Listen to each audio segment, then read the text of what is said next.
আমাদের সমাজে কিছু শিরিক হয় কবর কেন্দ্রিক। বলেন কি কেন্দ্রিক?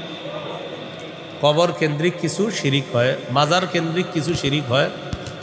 এটা বাংলাদেশে না হইলেও এশিয়া মহাদেশের বিভিন্ন দেশে হয়। কি কেন্দ্রিক শিরিক? কবর কেন্দ্রিক শিরিক, মাজার কেন্দ্রিক শিরিক। সহিহ বুখারীর বর্ণনা 427 নম্বর হাদিস।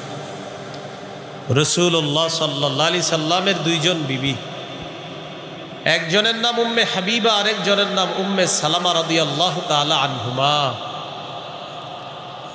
এই দুই বিবি গেছে হাবশায়। হাবশায় গিয়ে দেখলেন একটা গির্জা, গির্জার ভিতরে কিছু মূর্তি আছে, গির্জার নিচে কিছু কবর আছে। নিচে কবর, উপরে গির্জা, গির্জার ভিতরে মূর্তি আছে। গির্জা হলো ওই ধর্মের ইবাদতখানা, ধর্মীয়